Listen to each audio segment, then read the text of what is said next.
Majority Report with Sam Seder. The destiny of America is always safer in the hands of the people than in the conference rooms of any elite. Sam Seder. They are unanimous in their hate for me, and I welcome their hatred. We must guard against the acquisition of unwarranted influence, whether sought or unsought, by the military-industrial complex. The Majority Report with Sam Seder. Ever get the feeling you've been cheated?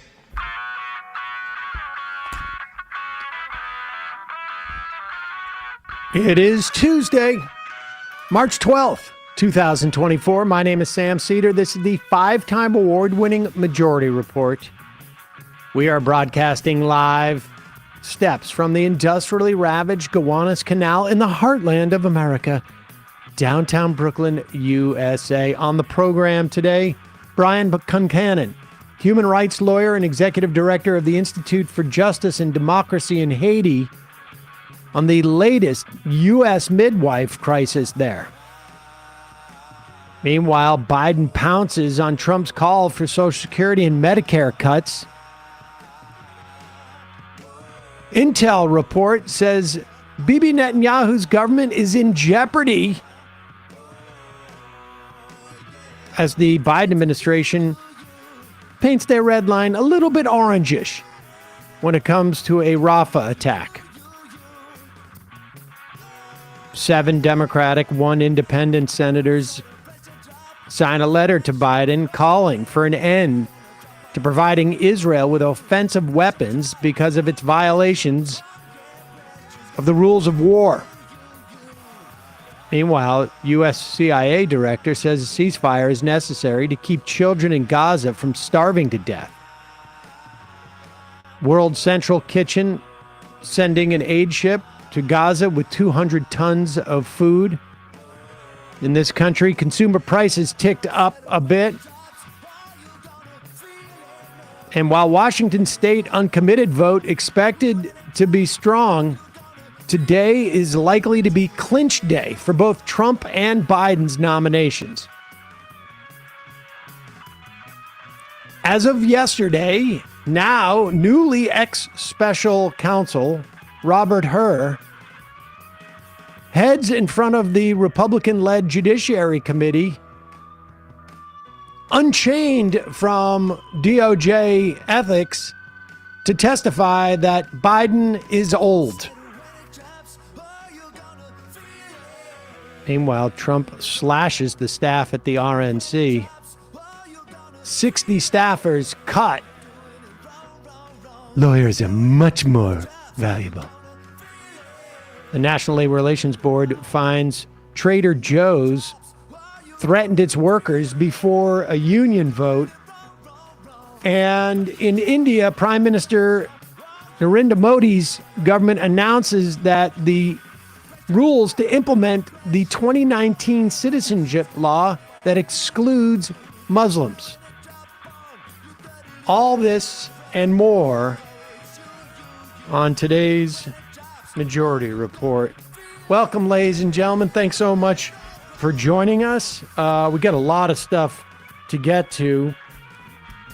So let's get right into it. This guy, Robert Hur,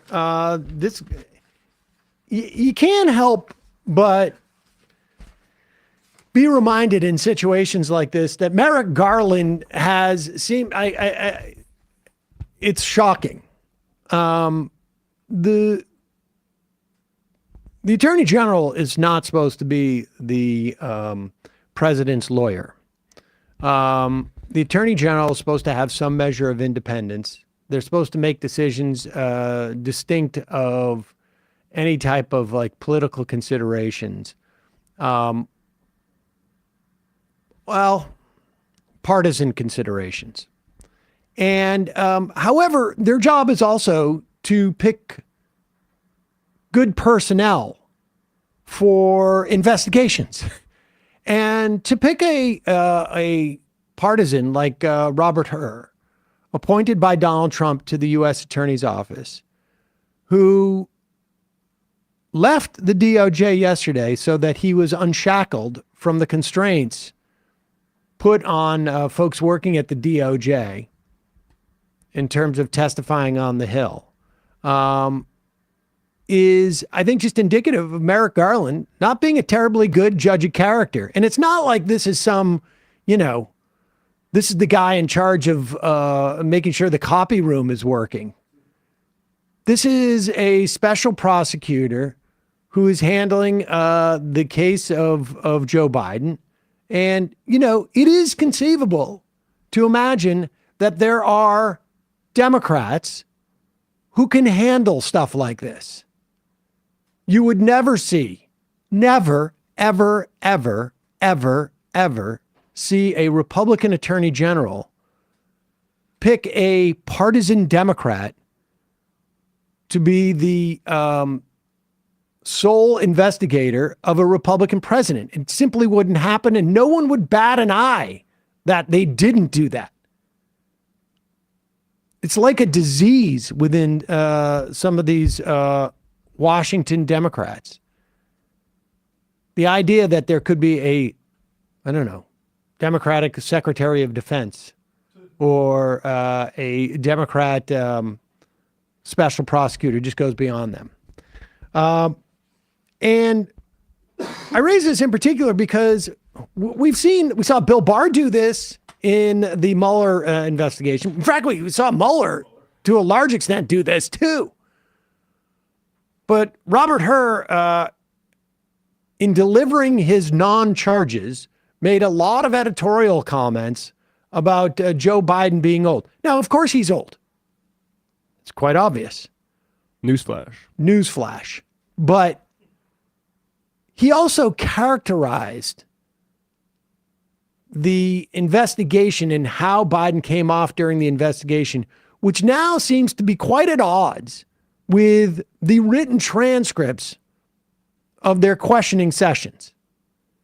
Now, Hur's going to get away with it because he's in front of the Judiciary Committee right now. Some Democratic member is going to go, hey, wait a second. I'm looking at this document. And Hur's going to say, well, no, I didn't say that he was really old and had a really bad memory and couldn't remember when I said that was the impression the jury's going to have if I was to charge him. First off, that's not why he didn't charge Biden in this case, because unlike when Donald Trump refused and also obstructed justice in returning those documents, we have new testimony from someone involved in that. Joe Biden found the documents, his staff, and returned them before the National Archives even asked for it. So this is a completely made up thing that Merrick Garland, in his pearl clutching sense that we must, dot every I 4 times or they'll make a scandal of it, which of course they're going to do anyways, hires a Republican to do the investigation. Here is CNN going like, oh, well, this is a little embarrassing. It turns out that none of this was true. The big thing that stood out from the report, the Rob Hur report released a few weeks ago, was a mention that he didn't seem to remember what year his son, Beau Biden, died. Obviously, that's a big part of the biography of President Biden. And I'll read you just a part of how that interaction went to provide the context of that.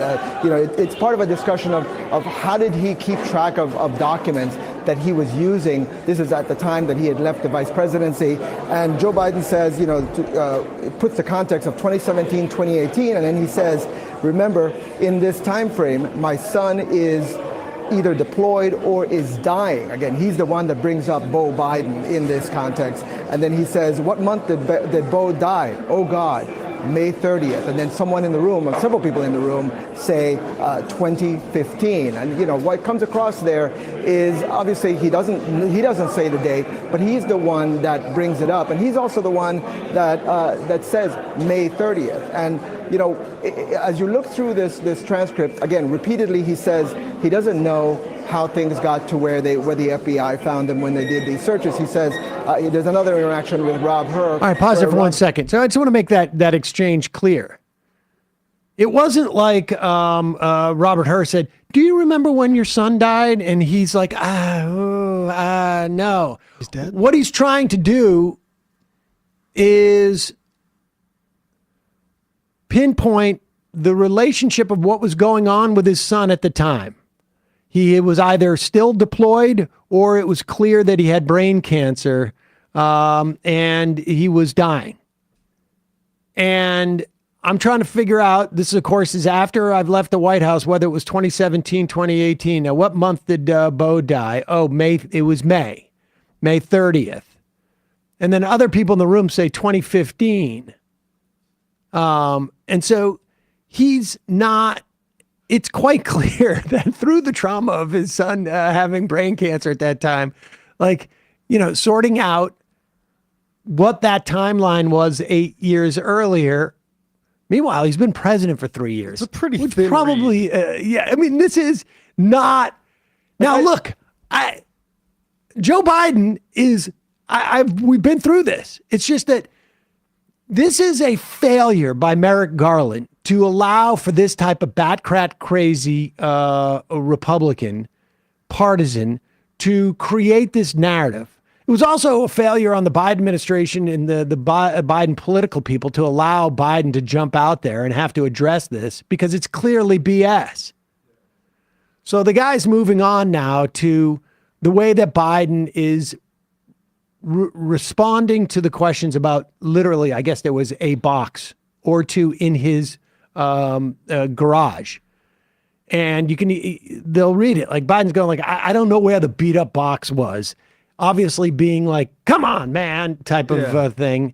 This is just so blown out of proportion. It's fascinating. But here are the CNN guys trying to basically realize like, oh, we got suckered again. Transcript, again, repeatedly he says he doesn't know how things got to where the FBI found them when they did these searches. He says there's another interaction with Rob Hur where Rob Hur says, but do you remember how these materials got into this box and then how that box got into the garage? And Joe Biden says, no, I don't remember how it got. I don't remember how a beat up box got in the garage. The tone of the interview, Jim, I should make clear, again, this is from the written transcript, is generally very genial, right? He jokes a lot, there's laughter in the room. It doesn't really come across as adversarial, and I think that's one of the reasons why there was so much surprise by the people around the president at what they saw in the report. Yeah, Evan, I mean, we weren't in the room. We don't have audio or video, just a transcript, but it doesn't sound like the way it was initially portrayed that the president just flat out blanked on the day that his son died. I mean, I think that's kind of interesting. Yeah, it's kind of interesting. And really, were they surprised in the White House that this partisan Republican, do they not like,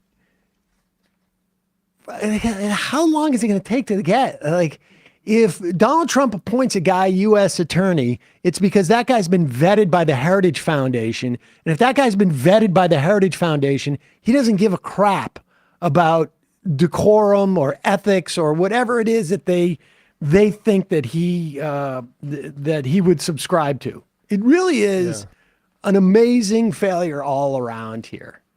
And I also think, like, even though they failed and put the guy in the place to produce something like this, it's also very thin. Like, you can contrast this with the Trump documents thing. Like the only thing that's really comparable is documents in the garage versus documents in a bathroom being photographed. But also the key difference is Trump objected to giving that stuff back. Which is not even objected. Right. Like, we have a report from this guy Brian Butler. I got it here in the stack somewhere, who is like outlining now just how weird the whole situation was. He thought contemporaneously, why am I like, he was in charge of providing cars from when Trump was leaving somebody. The guy's been employed by Trump for 20 years. He got his own lawyer because he's like, I was involved in a definite attempt to cover up and to hide and obstruct justice by not returning these documents. I mean, that's why there's even charges here. So whether Trump hemmed and hawed in the course of discussion, like, who cares? And then who cares if Biden did? The key thing is that. No, it's absolutely absurd. It's absolutely absurd.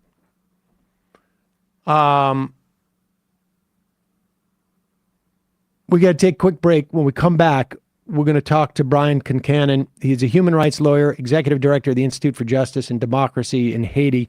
This coming on in the past 24 hours, the president of Haiti has resigned. The U.S. is releasing aid to, the prime minister of Haiti, Ariel Henry, resigned early this morning.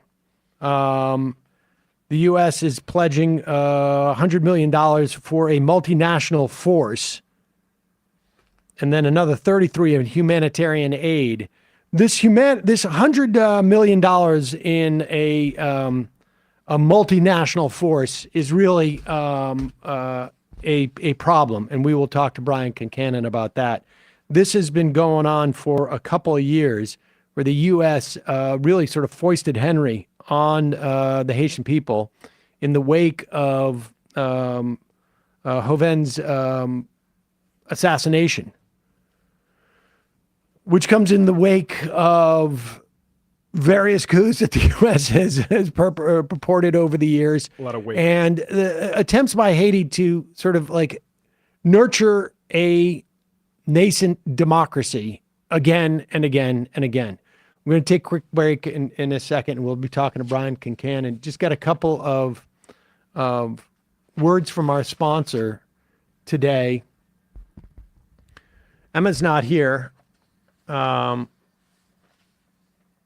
So I'll have the ability to make some dubious statements about whether I ate a significant number of the cashews that she had from nuts.com. I was very, very circumspect with the way that I would like open the bag and leave it in the exact same place. I took the bigger bag of Mixed Nuts when our nuts.com came, and I finished mine and hoarded them. And then I started in on her cashews. But I want to thank nuts.com for supporting the Majority Report. Nuts.com, you're not going wrong with the nuts, but they've got a lot of other stuff too. And right now, when you go to nuts.com/majority, new customers get a free gift with their purchase and free shipping on orders of $29 or more. Nuts.com is your one-stop shop. They've got freshly roasted nuts, and I mean freshly. When you order from nuts.com, they roast their nuts, they pop their corn the same day it ships. So instead of this stuff sitting on the shelf in your supermarket or wherever you're going, it is super fresh. They also have things like dried fruit. They've got sweets. They got like pantry staples like specialty flours and stuff like that. If you're a baker, they have a huge selection. There's something for everybody there. Nuts.com offers plenty of gluten-free options. They've got organic choices. They got diet-friendly products. It doesn't matter whether you're looking for something sweet. Doesn't matter if you're looking for something savory or if you need to stock up, like I say, on everyday cooking essentials. You are going to find what you want there. You can shop a la carte anytime or opt into hassle-free auto delivery so you never run out of your favorite items. And if you've already stocked up at home, they also sell directly to your business. And they got a great bunch of gift options as well. Send somebody a nice, basket of nuts or dried fruit. Right now, nuts.com is offering new customers a free gift with their purchase and free shipping on orders of $29 or more at nuts.com/majority. So go check out all the delicious options at nuts.com/majority. You're going to receive a free gift and you're going to get free shipping when you spend $29 or more. That's nuts.com/majority. Also, got a great gift idea for your mom, for your grandparent, for your dad, for your sister, your kids' aunts, or your brother, your kids' aunt. Everybody gets it. And that is a picture frame from Aura. It is the perfect gift for sharing pictures of all the things they can't be there from family vacations to grandkids' graduation. Much better than just emailing them, because you email them once, they just get stuck, you lost them, whatever. The beauty of Aura is that it shows right up on the frame. And the real beauty of Aura is that it does not matter how technically, what's the nice word for Proficient? this? Proficient, or how much technical proficiency is lacked by the person that you give this gift to. You can set it up not only to have pictures on it as soon as they plug it in, but also they just got to tell you their Wi-Fi password and then what Wi-Fi it is. And you can set this up via the app before the thing's even out of the box. When I was home for Christmas, all of my family's doing this now. My grandma's got one, my parents, and I was shocked because of that. I was like, how is everyone able to just put images of their niece and nephew on the thing? And it's very easy. There it is. These are some, I'm not going to show all of these are some of the photos I got on my sister Julie's frame. She wants to see what the kids are doing at any given time. Betsy's setting hers up as well. It comes with unlimited storage, has simple controls on the frame. I'm not suggesting that my sisters aren't technically proficient, but why challenge it? I can tell you, I have other family members. I'm not going to name their names, but the initials start with DAD. Not very good at this. See why it was named the #1 digital frame by Wirecutter and The Strategist and Wired. Right now, you can save on the perfect gift that keeps on giving by visiting auraframes.com. For a limited time, listeners can get $20 off their best-selling frame with the code MAJORITY. That's AURA frames.com, promo code MAJORITY. Terms and conditions apply. Check it out. All right, quick break. When we come back, Brian Concannon, human rights lawyer, executive director of the Institute for Justice and Democracy in Haiti.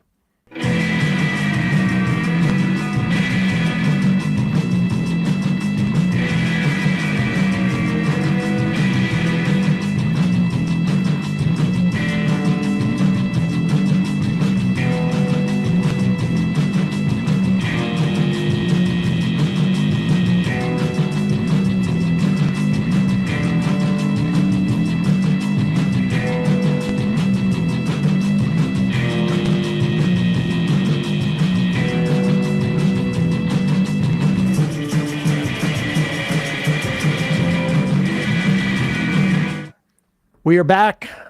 Sam Seder on the Majority Report. Emma Vigeland out today. Want to welcome back to the program Brian Concannon. He is a human rights lawyer and executive director of the Institute for Justice and Democracy in Haiti. Brian, welcome back to the program. Well, thanks for having me back again, Sam. And even more importantly, thanks for covering Haiti. Well, I think the last time we spoke may have been in the wake, and I can't quite recall this, but may have been in the wake of the assassination of Jovenel Moise, and that was about 2 years ago, maybe 30 months ago now, just give us a little bit of that history of how Moise got into office, and just sort of so that we can set the table here for what the U.S. agenda has been. We've talked in the past on this program about the U.S. agenda that has been there for decades, maybe over a century. We've talked about how Haiti had the only independence, war of independence, I guess one could call it, in throwing off the colonial powers in this hemisphere, and one that they literally had to pay France for over 100 years because they had denied France their slaves. But fill us in on the sort of the recent history.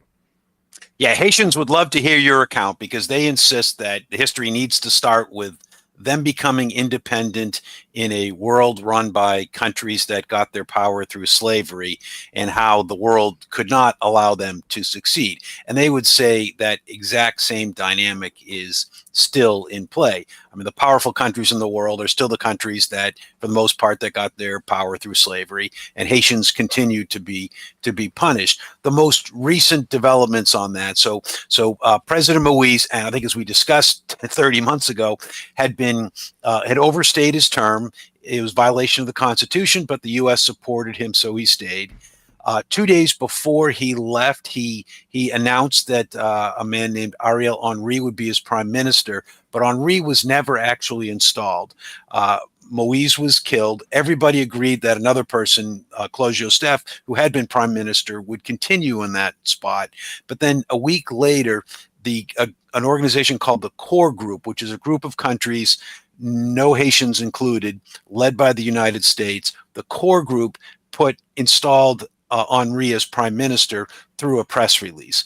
And so since then, for the last 2.5 years, Henry has served as prime minister with no Haitian electoral or civil society or constitutional support, but he has been propped up consistently by the U.S. government, and so he stayed in. Haiti during that time has continued to degrade.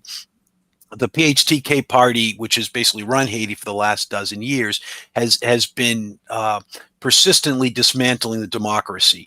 Parliament hasn't met since 2019. There has not been a single elected official in office in Haiti for over a year. The police force has been politicized. The courts have been politicized. The press has been cowed.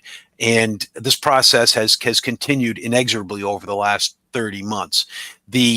What's happened over the last 24 hours. Let me stop you there for a second. Just what are the mechanisms? I mean, and we should also probably talk about the intent too with the U.S. But what are the mechanisms when they prop up a guy like Henry? Like what are the mechanisms that are used there? Is it just basically? I mean, how does that happen? What does that mean? And really, like. Is it just basically within Port-au-Prince, or is it within like 20% of Port-au-Prince? I mean, like, what does it mean for the U.S. To prop up a leader there? And then we should also probably just touch on what is it that they want out of Haiti that it makes it, the effort to prop up a leader is expended. Yeah, the U.S. has been propping up Henry by sending him money. They've been propping him up by providing international diplomatic support and making sure he gets loans from the International Monetary Fund and other international financial institutions. And they've been propping him up by insisting that Henry be in office and be part of Haiti's solution. And what has happened over the last couple of years, Haitian civil society keeps coming up with alternatives, with broad-based platforms that would move Haiti towards fair elections. The U.S. keeps giving Henry a veto by saying, well, he has to be part of it or we're not going to let it work. And what that does is it completely distorts all of the incentives. Henry, as long as he has U.S. support, he has no incentive to compromise towards fair elections because he could never win fair elections. And by not compromising, he's been able to stay in office for 30 months, which is the longest prime ministerial term in at least 40 years in Haiti. So basically, with no constitutional or popular support, he's Haiti's longest serving prime minister because he got the U.S. support. Another big part of how the U.S. has been supporting him, back in 2021, when there were widespread protests against Henry's rule, he called for an international force basically to prop him up. The U.S. has been trying very hard to make that work ever since. And it hasn't yet happened, but there's currently a proposed and UN Security Council authorized mission led by Kenya that is, the U.S. is still trying to get it to come to Haiti. And the U.S. actually made accepting that force a condition of anybody who wanted to play a role in Haiti's government after Henry resigns. All right. So as far as what's been going on with this, in fact, Henry was in Kenya. Is that not right? Just 24 hours ago, that's where he was heading back, and he's been out of the country. But the idea is that the U.S. is basically saying, and Kenya and Haiti had no relations, and they've not had diplomatic relations until September. No relations at all. Yeah. And so it was basically the U.S. shopping around for for an African country that so that it would ostensibly be black soldiers in Haiti. One who had a competent enough military that also was interested in U.S. aid. So the U.S. is going around saying, like, we'll pay you to come in and basically be our proxy military in Haiti, so that we won't have, white faces down there with guns telling the Haitians what to do. You will be our military. We will pay you. And there were problems in Kenya with this because there was a lot of Kenyans who were like, we don't want to do this, but the U.S. is coming in with like an offer you can barely refuse. Yep. And the U.S. first tried to get Canada. Canada refused and said, this is a bad idea. It's not going to work propping up a hated government. They asked CARICOM, the Caribbean countries. They refused. They asked Brazil. Brazil refused. They asked countries in West Africa. They refused. And it was really Kenya, who had no interest in Haiti, but did have interest in U.S., hundreds of millions of U.S. dollars, that finally got Kenya to agree. But once they agreed, Kenya sent an exploratory mission to see what was happening. The exploratory mission said, no, we're not going to do that. We're going to revise the mission to where it's much less combative. The U.S. said no, wrong answer, and forced them to retake it. Just in the last 2 hours, we've heard another report that Kenya is saying, well, maybe we're not going to do it after all. We don't know if they're just trying to get more money out of the U.S. or they're serious about pulling out. But that's a developing story. So what is the U.S. interest in all of these machinations? What is it that it's hard to imagine it's a national security issue, but I imagine it is a sort of there are corporate interests that we are trying to protect in some fashion. It's less direct corporate interests. I think in the short term, the Biden administration wants to keep a lid on Haiti so they're not blamed for anything happening in Haiti during an election year. I think in the long term, it's what you already alluded to. It's that Haiti had the bad example of being a free country in a world run by slave-owning powers. Today, it's basically the same type of thing. If Haitian voters were allowed to elect the people they wanted to, they would elect strong, progressive leaders who would go challenge the international order, of which Haiti has the very short end, and of which we in America have the long end. I mean, to a large extent, the prosperity that you, and so many other Americans enjoy is to a large part based on our ability to exploit less powerful countries. And if we're not able to do that, it is going to affect our lifestyle. And when Haiti did elect a strong progressive president in 2000, he did challenge the United States. He went to the UN and gave speeches about the international economic order. He made a demand for reparations on France.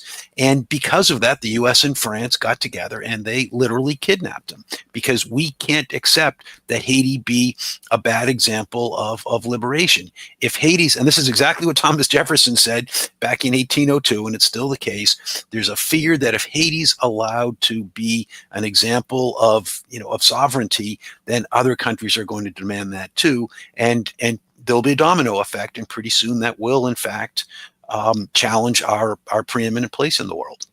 All right. So you're talking about Aristide, and I think it's hard for people to really fully sort of make sense of the idea because it's not tangible on some level. I mean, it's, we've had examples in the past. I mean, I think, there's some talk about the minimum wage being raised there, and that would increase the cost of maybe some clothing that we get in this country.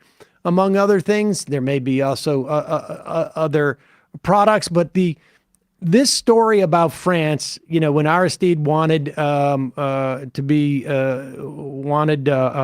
basically compensation for what Haiti had paid, and I think I learned this from you, I think, or I can't quite remember, but when Haiti overthrew the slavery regime that France had imposed upon it, Haiti, because France obviously then had a navy, could do a blockade and basically starve Haiti out. Haiti agreed to pay back France the value of what France lost in the form of the slavery in terms of their own labor and like as commodities.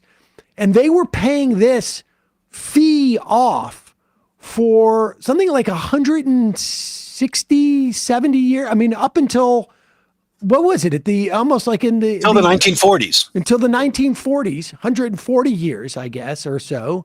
And to be a country, period, at that time, never mind one that doesn't necessarily have a huge, is not employing slaves, essentially, to create wealth. And to have this ongoing bill, it's like, being dragged down by student debt well into your 60s. Honestly, like you can't build any wealth. You can't invest money into your own infrastructure. And it leaves you like in a permanent state of a sort of arrested development, if you will, in terms of your economy and in terms of your infrastructure. And so he was looking for this money back. And we're in an era where that is not, it's not impossible. That maybe at least the international order would say, okay, well, that's probably the case. They shouldn't have had to have paid that. And so it really is just to keep in check any type of nationalism, particularly within the Southern Hemisphere. Nationalism that will challenge the existing world order. I mean, the U.S., and you know this, especially in Latin America, the U.S. has tolerated nationalist regimes that are on the right that aren't going to challenge the existing order. It's nationalist regimes on the left that is the problem. And Haitians will remind you that, it wasn't just France in 1804. They got their independence from Napoleon, but the U.S. refused to recognize Haiti. Interesting. President John Adams, before independence, was helping the Haitians. He said, "Hey, they're like us. They want independence, and if they get independence, that can stretch throughout the hemisphere." Thomas Jefferson believed the same thing, except he believed it was a bad thing. So when Jefferson comes into power, he says, the Haitians are going to take over, or their example of liberty is going to take over. We need to stop it. And that's been our policy ever since. We've gone with Jefferson rather than Adams. So the Kenyans have said we may not be interested in this deal. The U.S., like this morning, I guess, announced $100 million that they were going to pay Kenya to be the proxy military.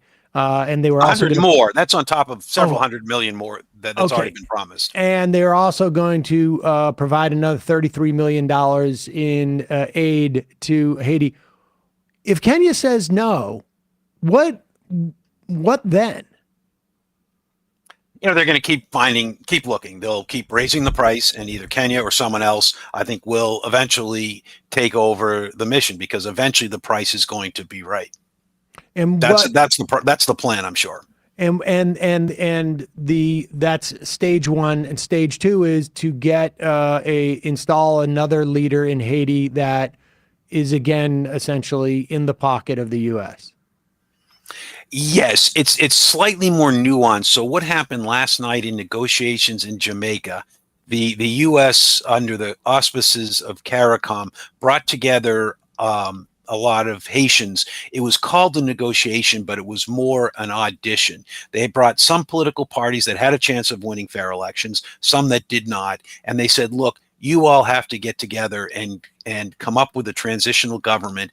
And the first requirement for being part of this transitional government is to agree to this illegal occupying force. So obviously sovereignty is limited from the beginning, but they also required that the government get one of the 7 seats, that there are other political parties that have alliances with gangs gets parts of the 7 seats. And so what it looks like going forward is that you're going to have 7 people named to this transition. They're going to be, across the ideological spectrum. They're going to be a very broad range of their commitment to democracy and their ability to win fair elections. And that is somehow going to lead towards elections. I mean, I think I don't want to be too pessimistic. I think there is an opportunity, although limited, for some improvement in democracy, but it's going to be sharply limited again because of the rules that have been set up. Going forward, what should we look for in terms of possible indicators as to which way this is going to go?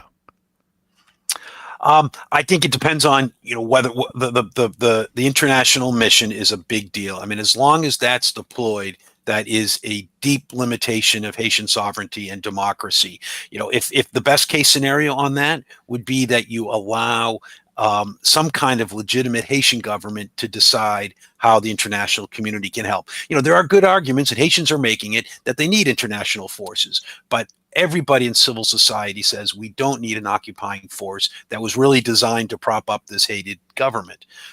So how the international community has a chance to do better by Haiti by allowing Haitians to make the call as to how the international community can help, whether troops are useful or not, and what kind of troops and what they should do. The second is just the mechanics of the election. If it moves forward, if there's basic freedom in the sense that all candidates are allowed to participate. Again, there's a long history of U.S. supported governments having elections that the U.S. calls good, but they eliminate their opponents through pretexts in the candidate registration process. So we need to make sure that all candidates are allowed to run. And then on election day itself, you'd actually need to have a fair election, that's not characterized by the fraud that has actually characterized every single election run under the PHTK party in the last 10 years. Lastly, what's a good book for our audience to read if they want to get a primer on Haitian history and the U.S. obviously a big part of that? Yeah, there's lots of good ones. A fantastic one just came out. It's by Jake Johnston. It's called Aid State. That's up to date and a good encapsulation of the whole picture. All right, great. We'll put a link to that and to some of the pieces also I think that you've written recently just this past week. I had a sense from responsible statecraft. Yes, we have those, and a week ago, it felt like you had a sense that this was coming, and it was. We will put a link to that as well. Brian, thanks so much for coming on. We will be in touch as things develop there in Haiti. Okay, I'll look forward to talking to you again, and thanks again for having me, Sam.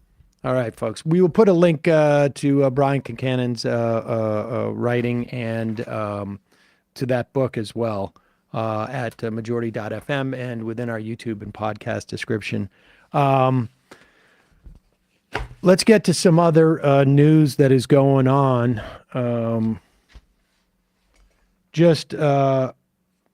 We mentioned yesterday that Donald Trump had been on the Squawk Box and had said that he was going to fix entitlements. I can't remember exact words he said, but here's the thing, and I just want to remind people of this going forward. And the Biden administration, to their credit, is going to jump on this because these one of the sort of like myths that has grown up around Donald Trump is that as president, he would never cut Social Security or Medicaid, or Medicare, I should say. Medicaid, he would never, he's like, well, that's for poor people. That's not really. And in 2016, he definitely said when he was running, not going to touch Social Security or Medicare, not going to do it. When there was talk of it last year, he said, we're not going to do it. And forced the Republicans at the State of the Union to shout down Joe Biden when Joe Biden said, these guys want to cut Social Security and Medicare. All good. Good to have them on the record pretending that they're not going to. But he's doing it because he's attacking Republicans. He's doing it because he's attacking Republicans at that point, Trump, but also because he knows it's good politics. Right. But if you look at the 2018, the 2019 budget proposals, you will see that he wanted to cut Social Security and Medicare. What? Here is the spot that the Biden administration has already cut from this.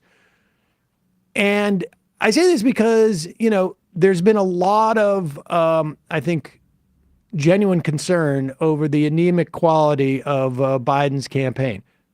Putting aside, obviously, the real problem that they've been supporting a genocide, and that tends, with at least some people in the country, to depress turnout, and I think even maybe more importantly and less articulated, it depresses the organizers who are supposed to be out there rallying their various organizations to mobilize in this year. But here is the ad they put out. Look on how to handle entitlements, Social Security, Medicare, Medicaid. So first of all, there is a lot you can do in terms of entitlements, in terms of cutting. If anyone here tries to cut Social Security, Medicare, or raise the retirement age, I will stomp you. I will stomp you. I mean, they already did it quick. And I mean, so the bottom line is, be clear about this. In 2018, 2019, his or proposed budgets for those years cuts to Social Security and Medicare. In 2020, he wanted to permanently eliminate the payroll tax. When they come and say, we're going to give you a break by taking away the payroll tax, understand the payroll tax is the sole funding mechanism for Social Security, and essentially Medicare as well. There's like additional taxes on some capital gains that Medicare also gets. Biden has proposed increasing some corporate and some capital gains taxes to further fund Medicare. Just wanted to make sure that folks were aware of that. It came up today. Well, it's going to come up maybe in the fun half too. There's a new late clip of Ben Shapiro saying no one in the United States should be retiring at 65 years old. Frankly, I think retirement itself is a stupid idea. Well, okay. Aside from Ben Shapiro being an ass, he's also an idiot, because Ben Shapiro can Google what the retirement age will be when he is in his 60s, and it will be 67. The Social Security now, of course, you can do early retirement if you want, but the official retirement age goes up, I think, in the next year or two in this country. Currently, the full benefit age is 66 years old in 2 months. And that's for people born in 1955. It will rise to 67 for those born in 1960 or later. So yeah, let's watch this. Let's watch this. This is the intellectual pillar of the Republican Party, and he does not know when his own retirement age is. Now, of course, you can retire whenever you want, but he's talking about Social Security. And let's be real about this. It's insane that we haven't raised the retirement age in the United States. It's totally crazy. Joe Biden, if that were the case, Joe Biden should not be running for president. Hey, Joe Biden is 81 years old. The retirement age in the United States at which you start to receive Social Security and you are eligible for Medicare is 65. Joe Biden. Pause it. Now, first off, this guy should be retired because he doesn't know what he's talking about. One, we don't have mandatory retirement for the president. See, maybe that's something that's not a bad idea. Maybe we should have mandatory retirement age also for the Supreme Court. That might not be a bad idea. There are certain institutions that have mandatory retirements. But this ding-dong does not know the basic. What was the first line of this? It should be raised. No. We have not raised the retirement age in so many years, blah, blah, blah. He doesn't even realize the retirement age. Right now, if you were born in 1955,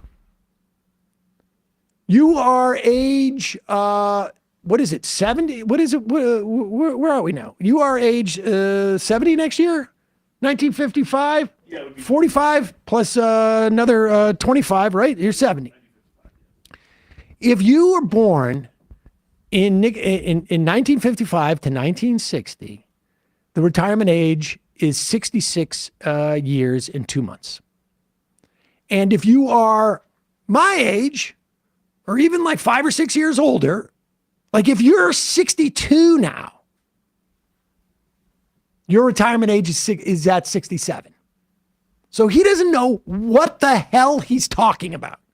Now, we should also say, he's going to go on to say this, I imagine, that people have, if you look at the actuarial charts, we have the age that people die now, on average, is higher than it was in 1936 when we implemented Social Security.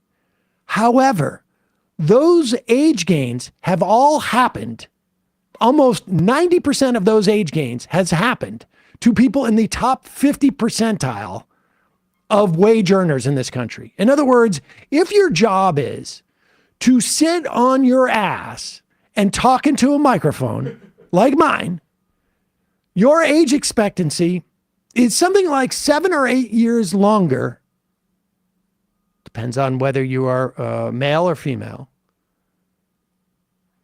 Is like something like 7 or 8 years longer than someone who is out actually like having to work construction or maybe doing deliveries or, you know, something that involves a lot more physical activity. That's just the reality of it.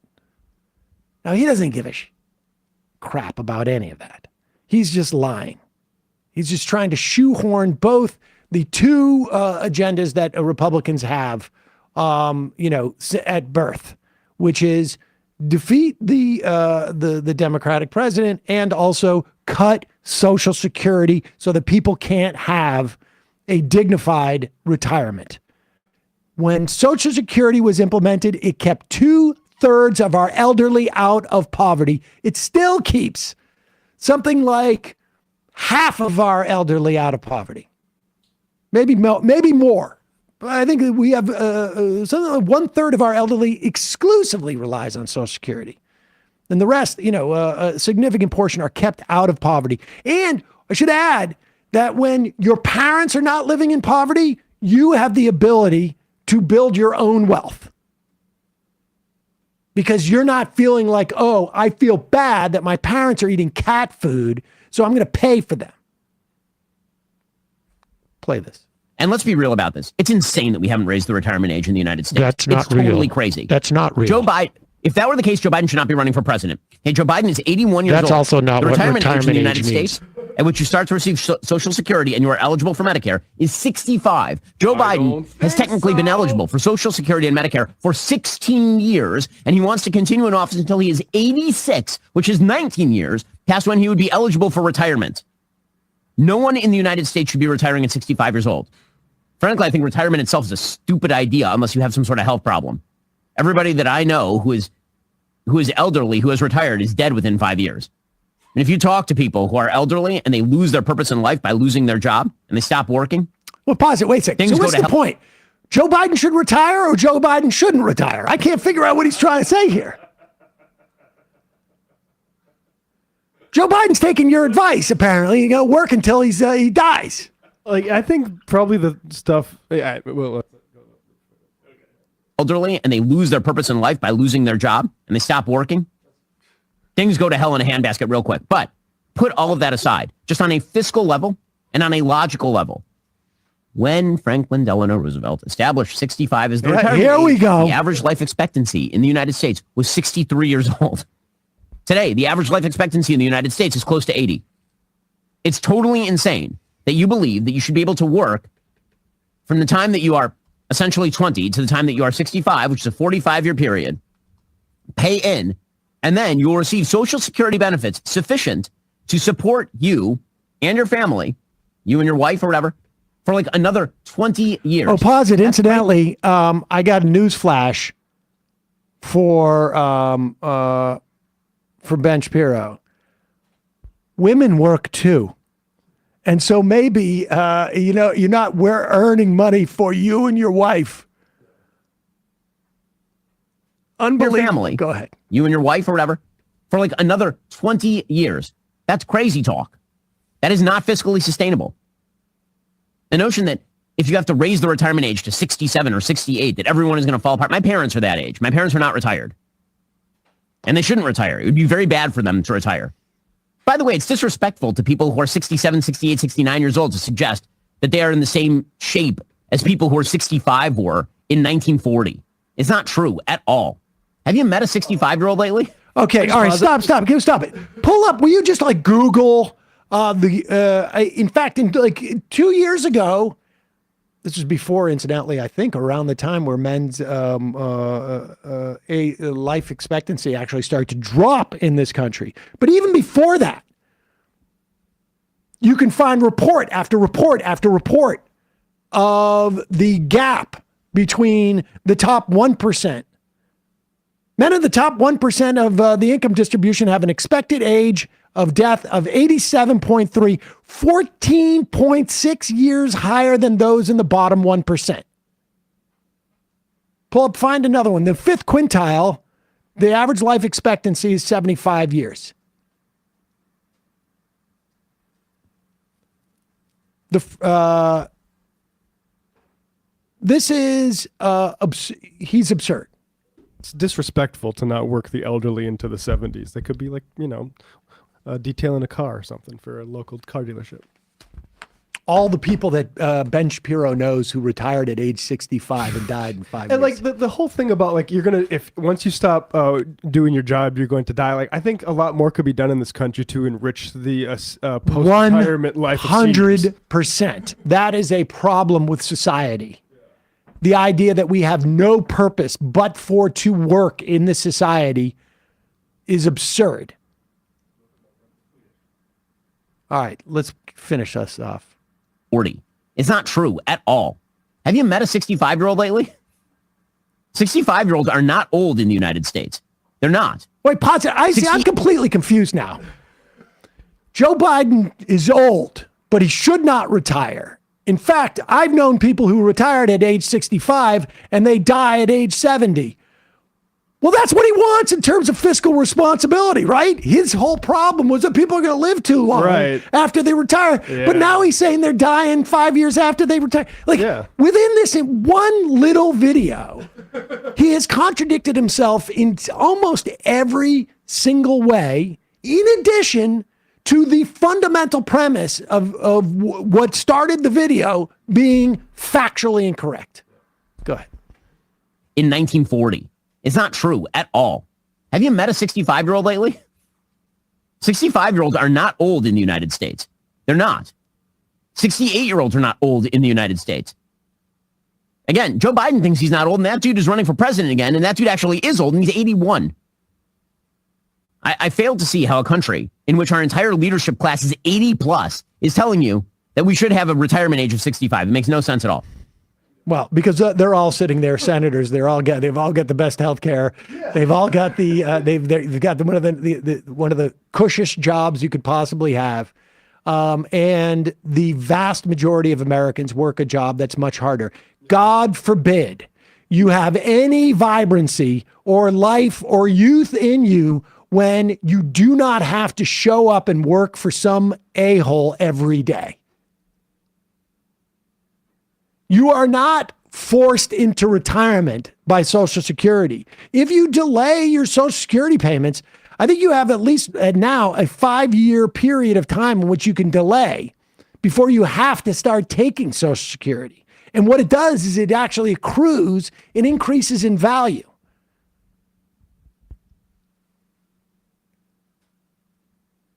I mean, it's just the laziness associated with the supposed, what was it, the philosopher king intellectual? The cool kid's philosopher. My God, it's unbelievable. The level of stupidity that exists in the most successful of conservative minds in this country is fascinating. It's wild to be look, this is a great job to be doing this and telling people that say work, truck drivers or, any sort of difficult, demanding job, actually keep doing that. I know you're 65, you're 67. Keep doing that until you're probably 77, until you're like maimed with some sort of disease where you aren't any help to a capitalist. Keep pushing, cutting Social Security. That's what I would like to say. All right, I got a little distracted. That was not what I meant to do. But I got people saying stupid stuff about Social Security. It's like that's my trigger. We're going long. Trigger warning for that. All right, let me just do just a couple of this stuff of what's going on regarding Gaza. Yesterday in the Senate select, I mentioned this in the headline. I just want to read off the senators who have signed this bill.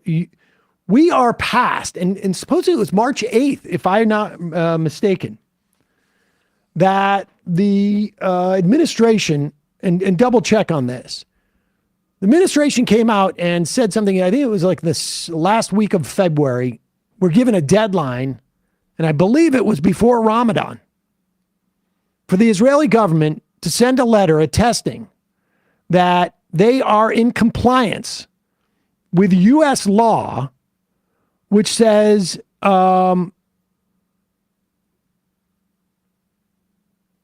it bars military aid from going to any country that blocks humanitarian aid. And I think we're past that deadline. This is standing law. It's part of the Foreign Assistance Act. They are, Bernie Sanders is the independent. There are 7 Democrats. The letter was written by Senator Chris Van Hollen of Maryland. It's written by Jeff Merkley of Oregon. It is signed by Mazi Hirono of Hawaii, Peter Welch of Vermont, Tina Smith of Minnesota. That's 5. Missing 2 more. Van Hollen, I said. Don't see who the other 2 senators are. I wouldn't be surprised if Kane was one of them, to be honest with you. But this is the beginning of, this pushback from the senators. It's also Elizabeth Warren and Ben Ray Lujan of New Mexico. Okay, so I guess it wasn't Kane. Warren and Ray Lujan. Meanwhile, in addressing the Senate Select Intelligence Committee, the Office of Director of National Intelligence head Avril Haines basically testifies to one of the most obvious dynamics that anyone who has ever spent 5 minutes in reading a book or a report or paying attention to history would understand about the implications of mass killing of civilians of an occupied people. Here is Avril Haines. This crisis in Gaza is a stark example of how regional developments have the potential for broader and even global implications. Pause it for 1 second. We should also say, this crisis in Gaza is a very weird phrasing for it. I should just remind people, aliens did not land and do this. Go ahead. This crisis in Gaza is a stark example of how regional developments have the potential for broader and even global implications. Now, having lasted for more than 5 months, the Gaza conflict has roiled the Middle East with renewed instability, presenting new security paradigms and humanitarian challenges while pulling in a range of actors. The conflict has prompted new dynamics, even as it has entrenched old ones. We continue to assess that Hezbollah and Iran do not want to cause an escalation of the conflict that pulls us or them into a full-out war. Yet the Houthis entered the war and were willing to do so without Iran acting first, becoming one of the most aggressive actors in the conflict. And the Iranian-aligned militia groups in Iraq and Syria that have been attacking our forces and have been more focused on the United States than Israel, using the conflict as an opportunity to pursue their own agenda. Moreover, the crisis has galvanized violence by a range of actors around the world, and while it is too early to tell, it is likely that the Gaza conflict will have a generational impact on terrorism. Both al-Qaeda and ISIS, inspired by Hamas, have directed supporters to conduct attacks against Israeli and U.S. interests, and we have seen how it is inspiring individuals to conduct acts of anti-Semitism and Islamophobic terror worldwide. I mean, this is stunning. We just finished a 20-year forever war in Afghanistan and Iraq. 21 for Afghanistan, maybe. Iraq, theoretically, a little bit less. That was supposedly a global war on terror. And now we're having testimony from the chief of intelligence in our country saying, we're reigniting it. We're reigniting a new 20-year period of this. And I mean, what is the U.S. strategic interest in continuing to support this slaughter in Gaza? How can anybody make that case whatsoever? What is the value of an ally that only creates more war for us, that only creates less stability for us, that only creates more insecurity for us, never mind themselves? And as a Jew, I'm being told that I am not, by the President of the United States, that I'm not safe without Israel? Well, he should check with his own director of intelligence, who just said that anti-Semitism is on the rise because of what Israel is doing. I mean, you don't need to be a human being with any sense of humanity to understand that this is a complete disaster. It would be better if you were. But if you cannot bring yourself to perceive Palestinians as human beings, if you cannot bring yourself to perceive that they are both worthy of, never mind, food and water and sovereignty and some type of, national identity or participation in a free society or a democratic society or remotely close to democratic society. If you can't bring yourself to that, then just look at the clear implications for U.S. security and national security interests. I mean, Lloyd Austin was out there 4 months ago in December going like, hey, it's pretty well settled that you can win the battle, but lose the war. You're just going to create more anger, more animosity. You're worried about terror groups. What other option is being presented to people? This reminds me, talking with Robbie Martin about Project for New American Century later tonight on Left Reckoning, and like to hear Ladine and like those type of guys talk about, well, yeah, we're not meant to be here for stability. We're a revolutionary actor in the world, and you actually look at those guys' connections, and they're tied to arms traders and Raytheon and all those sorts of stuff. So those people are going to be served by this. Oh, well, their whole, and I think I still have that folder from when I went up and talked about the PNAC in February of 2022. Of 2003, right before shock and awe. And their whole fundamental vision for the New World Order was the U.S. as a hyperpower, just basically managing low-level conflicts around the world. And if everybody's fighting, nobody's going to gang up together and fight us, was the theory. And of course, yeah, we'll sell the arms, but funny thing happened on the way to Iraq, or I should say on the way back. We are clearly no longer the hyperpower that that these people dreamed of. But we had on Poppy on this program months ago saying, like, when has Israel ever been helpful from a security standpoint?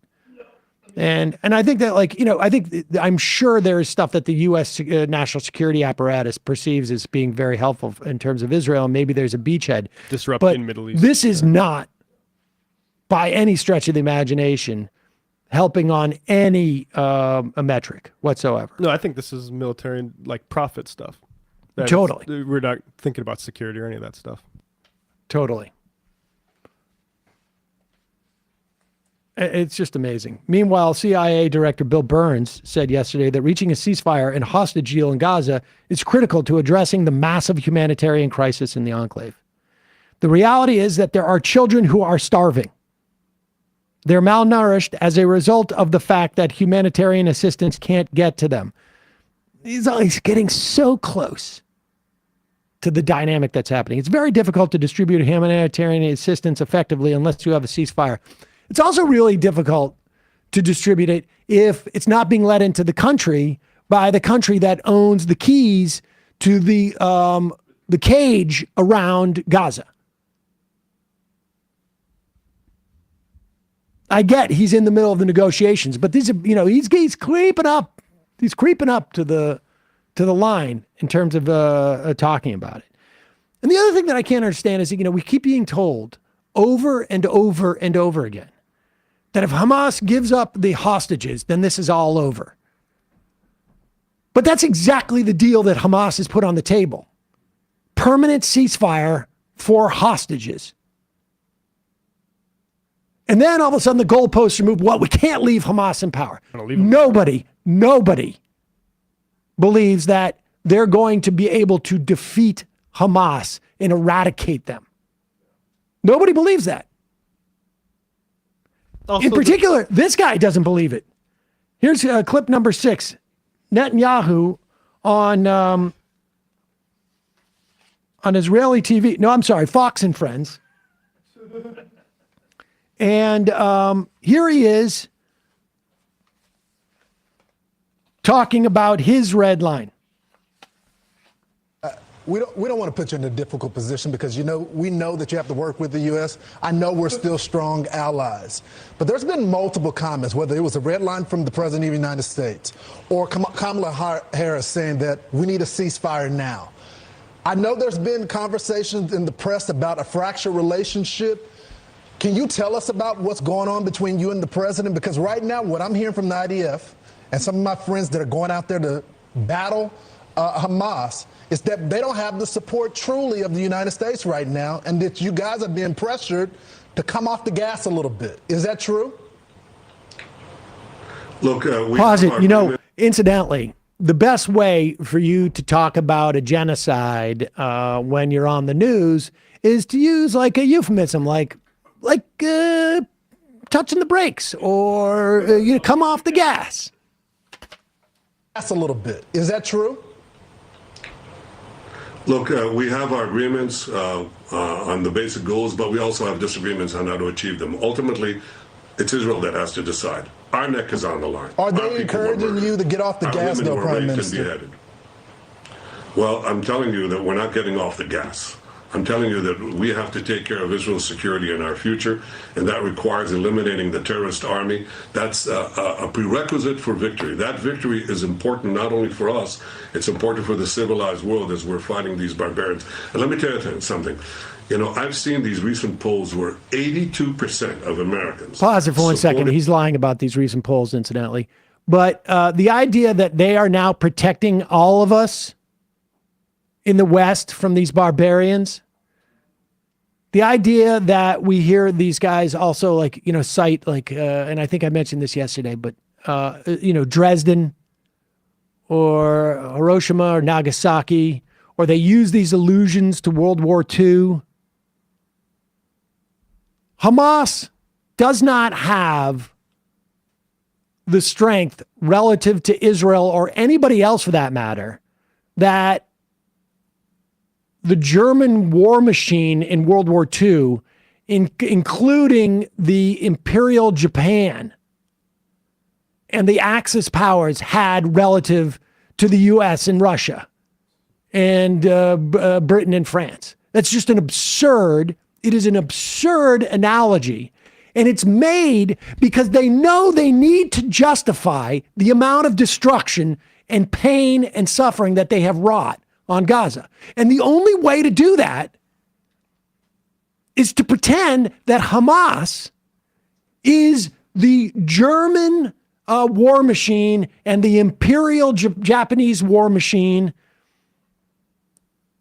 and the Axis powers in World War II. That's the only way to justify those images, because that's what it looks like. Except for they're not. And I should also add that in this instance, Hamas is working in a territory that's completely occupied and has been occupied for now decades. 50% unemployment. And so the analogy is a complete absurdity, but just on sheer like military power and the way that they avoid the sort of the obvious disproportionate attacks they have on it. Put aside the occupation or not occupation, just for a moment. It's just bloodlust. Yeah, I mean, it's the same sort of formulation that had us in Vietnam for so long. We need to stop them there so they don't come here. Exactly. Let the fifth Fox and Friends speak. You know, I've seen these recent polls where 82% of Americans support Israel in its battle against Hamas. 82%. That's been constant over the last 5 months. So they recognize that our battle is your battle and our victory is your victory. And I'm sure that deep down, everyone in Washington understands that. And that's what we're going to do. We're going to defeat Hamas. We're going to do what is necessary to minimize civilian casualties, do the humanitarian aid, something that we believe in. But we have to destroy this terrorist Nazi army. Otherwise, there's no future for anyone in the Middle East. I think everyone, Mr. Prime Minister, is trying to figure out what is meant by President Biden, how that defines your relationship. We're trying to figure out what it means by a red line, what it means by what Lawrence is articulating, and what it means. Okay, there, Will Kane trying to fill time. Incidentally, in addition to the testimony that they heard at the Senate Intelligence Committee from the Office of Director of National Intelligence. Burns, the head of the CIA, also testified, and there was a report of the 2024 Annual Threat Assessment, which expressed concerns about Israel's vision for the end of the war and said that Mr. Netanyahu's right-wing coalition may be in jeopardy. And this is really what it gets down to. This is what everybody in Washington knows. The report said distrust of Netanyahu's ability to rule has deepened and broadened across the public from its already high levels before the war. That was a function of his attempts to push through legislation, essentially disempowering the Supreme Court there. And we expect large protests demanding his resignation and new elections, the report said. A different, more moderate government is a possibility. I find that hard to believe, but let's just play along. The report predicted that Israel would struggle to achieve its goal of destroying Hamas. Israel probably will face lingered armed resistance from Hamas for years to come, and the military will struggle to neutralize Hamas's underground infrastructure, which allows insurgents to hide, regain strength, and surprise Israeli forces.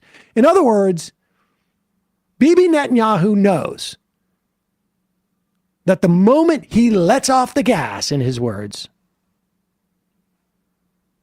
stops killing Palestinians, he will face calls for his resignation. He also knows that once he resigns, he is eligible to be prosecuted in the 5 cases that are actually continuing on, but going at a much slower rate. U.S. intelligence also knows the most obvious thing in the world, which is they're not going to be able to get rid of Hamas. They're going to have to deal with Hamas in the future. And that the solution to this is not military. Period. End of story. You can wish all you want. But the solution to this is not military. Bibi Netanyahu would have you believe that it's military because he knows that as soon as this campaign is over, he is in jeopardy of going to jail. In the annual report, the intelligence agencies concluded that Israel will face mounting international pressure because of the dire humanitarian situation in the Gaza Strip. This is a who will be the last man to die in Vietnam for a war that is nonsense. It goes on to say the war in Gaza is posing a challenge to American Arab partners because of the growing public sentiment against both Israel and the United States caused by the death and destruction in Gaza. And it also goes on to say, despite the fact of what Netanyahu wants to tell you and every person who has ever commentated on supporting this slaughter, that Iran did not orchestrate or have foreknowledge of the October 7th attacks.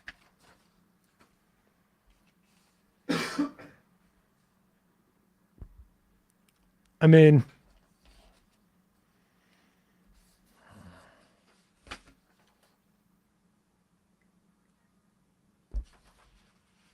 I don't even need to hear Naftali Bennett tell her lies about how all of a sudden Hamas, which is, incidentally, a nationalist movement first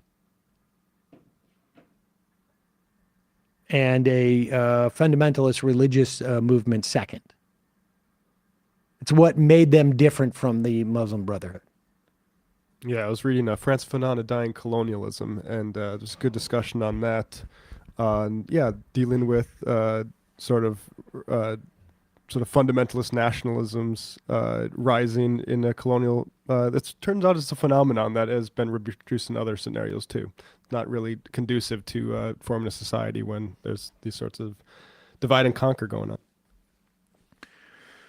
All right, we're going to take a break and head into the fun half of the program, which is this. I am determined. That's a real thing. I am determined to make it fun. Determined. And that philosophy was being piped to earth. Have you seen his Twitter page lately? Elon Musk has lost it. He is. That dude is. He's like a lower level, like Breitbart guy. It is. Yeah, he has lost it. It's so naked now. I would love to bring every single person who wrote up a piece of it's tough to know what Elon Musk's politics are. It's like the same crew that wrote Glenn Beck has seen the light. He's really come around and he's a lot more responsible now. Or insisted that Rogan was not ideological. It's unbelievable. It's just the level of ignorance amongst people, or feigned ignorance, or God knows what it is. I don't understand it. But he does electric cars. Oh yeah, one that actually killed Mitch McConnell's. Oh yeah, that's a weird story. Sister-in-law. That is a very weird story. Being investigated as suspicious. Is it? That's what the original news story said. Oh, I didn't know that. Foul play is suspected. It sounds like she accidentally just rolled into the pond, and then the electric car shorted out. Can't roll down the windows. I don't know what happened to her phone. It's a heavy type of car. I mean, that is. Yeah, whatever happened, I would like to know, because that is dystopic, whether it was an accident or foul play. I'll be honest with you right now. If you get into my Subaru and you look up, you will see a little a hammer thing for the windows. That is the first thing I put in, because I grew up with roll up windows. Right. Yeah. My even my old Subaru, I got a new one in 2016. That Subaru had roll up windows. And I'm like, damn, yeah, I ain't getting that newfangled electric windows. I don't drive. Doing that. I haven't ridden in Teslas very often, but in Austin, I had to get around by Uber, and I did not feel safe. And partially because I just read the story of Mr. McConnell's. Keep the window down. Keep the window down just enough. It's like, we're not going anywhere near Lake Travis, are we? Unilateral ceasefire says, what is the polling data on Hamas staying as the government of Gaza in Israel? I mean, the government of Gaza in, I see. What is the Israeli polling data? I have no idea. I would imagine it's quite low. I mean, the last polling I saw was a few months ago was that you can find a sliver of people who said there's been too much bombing in Gaza, but most people were saying it's just about right or not enough. All right, folks, it's your support that makes this show possible. You can become a member at jointhemajorityReport.com. Also, Cedar Seeds. Now's the time. If you're a member, you got a special coupon code in the email yesterday. But if you're not a member of the Majority Report, your coupon code is 15% with the coupon code MAJORITY over at Cedar Seeds. Now's the time to get a planting. Now is the time to get a planting. Head over to cedarsseeds.com. Cedarsseeds.com. Also, justcoffee.coop. Fair trade coffee, tea, or chocolate. Use the coupon code MAJORITY. Get 10% off. And lastly, folks, very important, you get the void out when in this election. And the best way to get the void out is our Majority Report t-shirts. You know what? This is a limited edition. We just started selling these probably a couple of weeks ago, and I still can't even remember the context of why we do this or what is this was. Oh yeah, okay. It's kind of hazy, but this was Jack Posobiec, right, talking about how we're going to counter Taylor Swift and like the influence of Lil Nas X stuff with our John Voight and Bow with Julie acted very quickly on this in a way that like no other joke has ever gotten this amount of attention on the show. And I wasn't going to stand in the way of it. But people seem to really like the shirts, I got to say. Sale ends tomorrow. I think it's fun. Get them while you can. I think it's fun to make money off of John Voight's name, too. I can't wait for my shirt. I got one myself. Angela from Alberta says, cars, please remind people the headrest won't break the window, so buy a hammer. Yes, and you got to get a good hammer. Like the one I have is the one that you push, it has the pressure and it snaps. Because some of these windows are tempered and they're trained not to break. I actually have two separate hammers. I'm always a belt and suspenders guy. Everybody knows that about me, except for literally.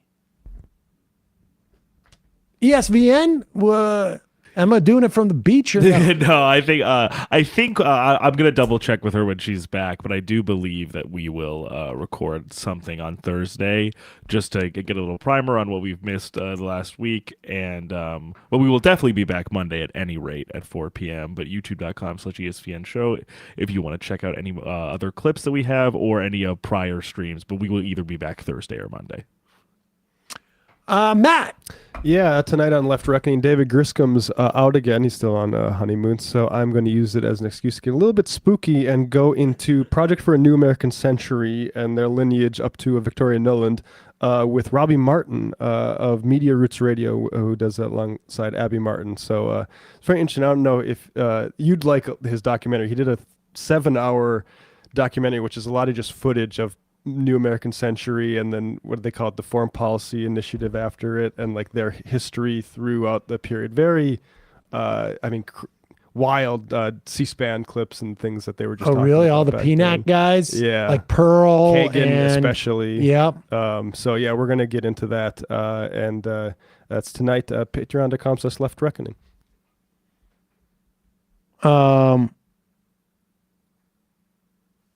It's harder to break glass when hammering against water pressure on the other side. Yes, that's why the kind that I have is not like banging. It's like the one that shatters it. You push it and it snaps. Right.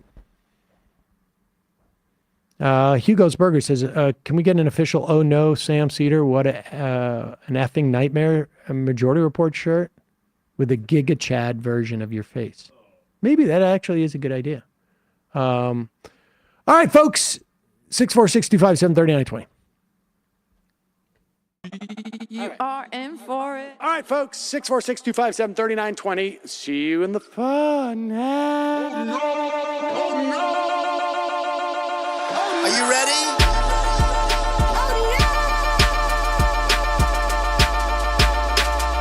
Who sent us this? Anarchy. Alpha males are back. Boy is back, and the alpha males are back. Just as delicious as you could imagine. The alpha males are back. Boy is back, and the alpha males are back. Just wanna degrade the white man. Alpha males are back. I boy, take all of it in my throat. Alpha males are back. Snowflake says what? The alpha males are back. You are a madman! And the alpha males are back. Oh no, Sam Seder, what a fucking nightmare! Bring back DJ Denner. Yeah, or a couple of them, just put them in rotation. DJ Denner. Well, the problem with those is they're like 45 seconds long, so I don't know if they're enough of a break. That's fucking nonsense. See white people doing drugs, they look worse than normal white people, and all white people look disgusting. And the alpha males, psych, fuck them. Snowflake says what?